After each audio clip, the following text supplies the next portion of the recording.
someone comes in, first thing we want to know is, are you hungry? Always. Yeah, because if you're hungry, you can't think. And so over on the side, we have a table that has a crock pot of soup and fruit and crackers and snacks and stuff, and they're available to them anytime. Another thing is, like, if they come in and like in the summertime especially, they've been out sleeping under a tree or something like that, they haven't had a shower or anything, so they can take a shower. We have a washer and dryer. They can wash their clothes, and we give them a voucher to go into our boutique and get whatever clothes they need. We help with all of that. We're a wraparound program. So we're not a handout, we're a hand up.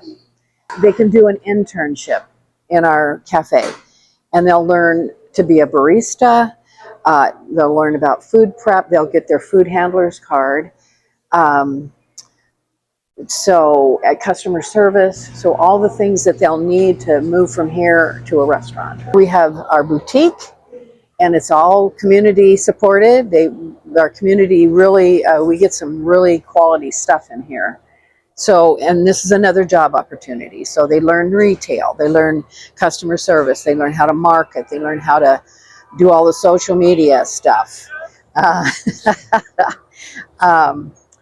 Yeah, so when they leave job training here, they can go into a retail store, and or they know how to do the social media stuff, how to market stuff. Facebook Marketplace, whatever. Another program that we have is called Redemption, and it is working specifically with kids that have been trafficked or domestic violence, sexual assault, that sort of thing. And so that's more of a hands-on internship. So they designed and made these. We have a heat press. So that's for this program. It's kind of in a lull right now because have you seen our new building? No, so you're transferring buildings. No, we're going to stay here. This is always going to be the entry point. This is a drop-in center. So and one thing that Michelle has done from the beginning is she always asks the kids what they want. So we have a youth board of directors. Okay. And even in our new building, have you seen the building that's going up on Wasilla Fishhook, right across from the police? Big building. It's happening. And we're going to have more services and more job training opportunities. We're going to have behavioral health and mental health. We're going to have a special place for kids that have been trafficked. They'll be very secure. Nobody can get into that space unless they're supposed to be in there. So we'll be able to have more counseling and everything on site. Whatever, they can live there, they can work there, they can get all the services they need right in that building. We're going to have a auditorium where we're going to have music and 200 seat. Yeah, and all kinds of things. We're going to have a cafe that we're going to do catering through. We're going to cater to all the kids that live there. We'll have 64 more beds of housing. Right now we have 36, so then we'll have 100 altogether. And are your beds in this building? Like, are they connected? There are some apartment buildings that are off-site. So, yeah, it's going to really expand what we can do. So, okay, that's that. Upstairs we have a space where we do training. We use it for extra space when, because we're really limited with space right now, especially as we're trying to get the programs together to move into that big building. But so we use that for the training and for extra space, like if we're very open concept. So if a case manager needs to do an intake, where we want complete privacy, they use that room and wherever they can find. But it's nice to have that space. So we have a recording studio, and we do podcasts. We have really great podcasts. Our clients tell their stories. We have a series that's been going with a rabbi. It's called Liberating Effect, and it's based on a book that was written by a rabbi. And so Isaac, our communications guy, and Michelle, our CEO, and the rabbi have been, I think there's 11 parts of it. They've been going chapter by chapter in this book. It's amazing. It's so good. Everybody needs to listen to it. Before you leave, I'll give you a card that's got well, there's the QR code. So you can listen to those because they're worth listening to. This is our conference room, and these tables fold up, and we can push them out of the way, and we can get all the chairs out of the way. Every Monday we have a group we call Empowerment. We teach classes on financial intelligence, or whatever the word is. And we have art. Yesterday we had an art class. We've had yoga classes. We have, just life skills, like how to be nice to your roommate. We've done DISC. I don't know if you know about DISC. It's a personality thing, so people, if you understand yourself and other people and where they're coming from, we all have a different way of looking at things. So this is a really great class. Around here, we've got a couple of bathrooms.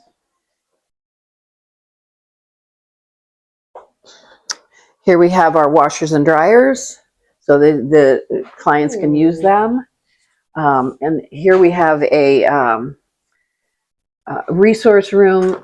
We have even if a young person comes in and they're not really ready to sit down and get really down to it, and get in on a plan for their life, but they're hungry and they need stuff. So we give these food packs. We have volunteers that, we'll have a Girl Scouts or, school, grade will put these all together, and we give these out all the time.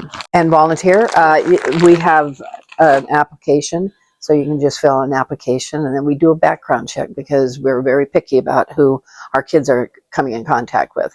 Our biggest volunteer opportunity is our supper club, which we have every day at 3:00. So we serve a hot meal. And even if if they're in our age range, which is 18 to 25, are mostly what we can work with. That's another thing, though. When we get in our new building, we can work with younger, which is going to be really nice. OC, we'll be working really closer with OCS, and we're hoping that they'll even be in our building, have an office, or at least an office they can use, and DJJ. We also give out, this looks like just teeth stuff, but we have hygiene packs that we give out all the time. We also stay in touch with the nurses in all the schools, and they'll call us and say, we need a new supply of these things because more and more kids are asking for that. So this is something that we're working on right now. It's called the Jacob Ladder Project, and this is like working with all the people in Mat-Su that offer services and how we can coordinate. Really big project and a really needed project, and something that Michelle is just passionate about, that we all get together, we all have something we can do, and why not make it all available to everybody, so everybody knows that this is all available right here. This is our bathroom. It's ADA compliant, so if we have handicapped people, they can take a shower too. This is a resource room for our cafe. This is a phone booth. So if people, have private call, with law enforcement or court or whatever, doctors, they can go in there and make a phone call. Our health and safety guy sits right there. Our COO, he's kind of Michelle's right-hand guy, and he's obsessed with cats. peer support people will walk them through and always be there to ask the little questions, and so they don't feel like, what was I supposed to do about that, or or how do I do that? They can go to them instead of the case managers get pretty busy. We've been real busy lately. That's like grant writing and bookkeeping and financial stuff. Michelle's office is over there. Maggie is a peer support person, so she knows what she's doing. She's been there, done that. This is where we have supper club. So one thing that Michelle, when she first started, she had read she's a master's psychologist, and she had read a study about Rhodes Scholars and what they have in common. And one of the things was they sat down and ate a meal with family on a regular basis. And these kids have never done that. So that's something she's done from the very first, a hot meal. So even if they're not in our program, so to speak, they can stop at 3 o'clock and know that they can get a hot meal. So, and we have volunteers that do that. We have on Thursdays and Fridays, Good Shepherd Church, Lutheran Church, provides the meal. And on Monday, Tuesday, and Wednesday, we have different groups of people that come in and bring a hot meal.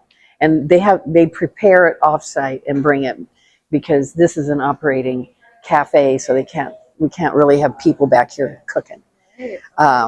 So that's our main thing that we use volunteers for. Can you please provide a brief overview of your organization's mission and main activities? Right over there. Could we go over there and you can see what our mission is all lined up there? So that's our philosophy of care. Okay. Our mission is to end homelessness.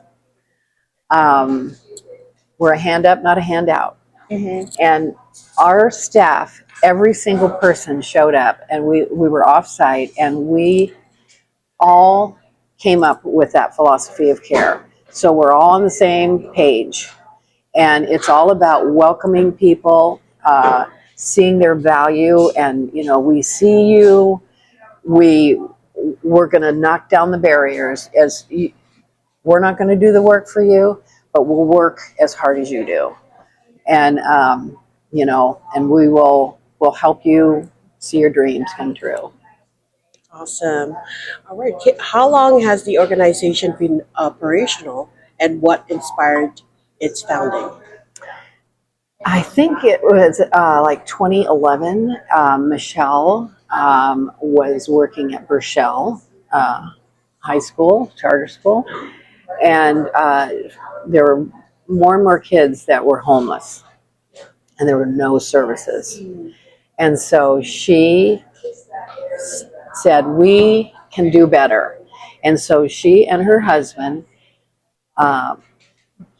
decided to do it. It's just grown exponentially. I came here in 2013. I came to a little community meeting, and I met Michelle, and I was like, oh my goodness, I want to help her do that.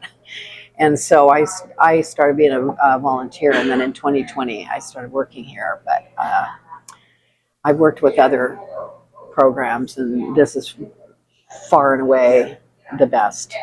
That's an amazing story. It's very inspiring. Yeah.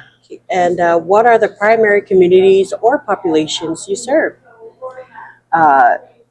18 through 25. And I didn't mention that we also have a treatment center now. Interesting. So, and we just moved in.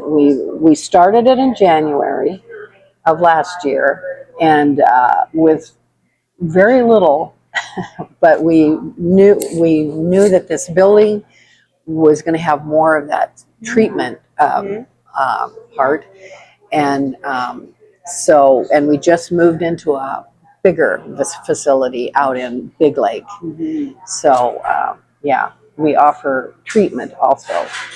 It's a 3.1 treatment. Okay.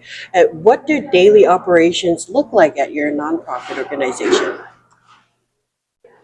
it looks like kids walking in that door and getting help. You know, one thing that Michelle says all the time is, you know, we don't shoot our wounded. You know, and like even when kids come in and they'll sign up and they'll, you know, they'll go along pretty good for a while and then they'll relapse. Because there are rules. You can't use drugs or alcohol or anything in our housing. But they always come back because this is a very welcoming place. And like she said, we don't shoot our wounded. When they're down, we don't kick them. When they walk in the door again, we are, you know, we are there. Yeah. Okay, how does funding influence your program planning and sustainability? A lot, you know. We've really struggled in the last couple of years, but we are now Medicaid billable, so that is really helping us, and people are starting to really understand how important this place is, and so the funding is coming around, but it's been a challenge. Yeah. Okay, are there any particular resources or support that would help strengthen your organization? Just continued community involvement, you know, just we're here, and the more community that is involved, the better, you know, the better, the more they really, people don't see the problem so much. It's kind of, you know, people say, really, do you have homeless youth in Alaska? You know? Yeah. Yeah, we have a lot, you know, there's a lot of different situations. They might be couch surfing. A lot of times they're getting away from an abusive home. It's not like they're loser kids that are just wandering around.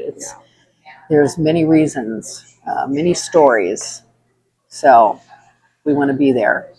Perfect. And how can supporters or community get involved or contribute?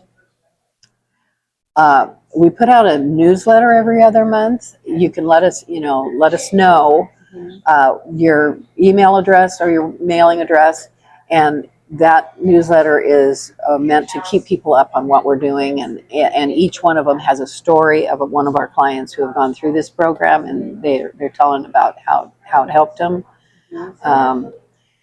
But yeah, I mean, we take donations. We have a Facebook page that you can keep up with what's going on.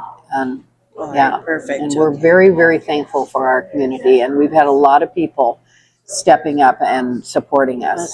That's great. That's Yeah. awesome. It is. All right. And what are some success stories or notable achievements from your organization? Oh my goodness, so many. I mean, every day at some point you'll probably cry. Because, you know, especially some of the kids that have gone back and forth and back and forth. And then you see the light go on. And then several of them work for us now. Because, like I said, we were really big on peer support because, and True North Recovery came out of this program. And they're completely peer, you know, everybody understands what it feels like to be on the other side of this, you know, this desk or whatever. Yeah. So, All right. did I answer the question? Yes, you did. Okay. Yes, I understand you. Okay. Do you collaborate with other organizations, government agencies, or community groups? Absolutely. That what I showed you in the Yes. hallway. Mhm. We will partner with anybody that wants to help these Help out. kids. Yeah. Yeah. And how does your partnership with us, with Big Valley Bingo and other group, enhance your work environment? Absolutely, very much. You know, we are dependent on those people, and we appreciate Big Valley Bingo very much. You've supported us for a long time, and we know that. All right, last question. Is there anything else you'd like to share about your organization's work, your visions, or your needs? Well, I would like to say thank you, because it's people like you that come in and say, show me. You know, people call and say, tell me about your program. And I say, if you have 15 or 20 minutes, you can just stop by and let me show you. Because when we get done with our tour, people are, most of the time they'll say, I had no idea. You can't describe that on the phone. Yes. Correct. To see it, you know, all this artwork, that angels on the side of the building, all of that is the youth. The youth are very involved at every step we take. In our new building, our youth board of directors chose the paint colors and what do you want, the doorknobs and they looked at the blueprints. They made decisions. And when a young person feels like they have something to say about it, or that's the bird they painted, or another thing about our new building is every plant that we're planting there is edible. It's a food forest, and we will Nice. use that. That's amazing. Yeah.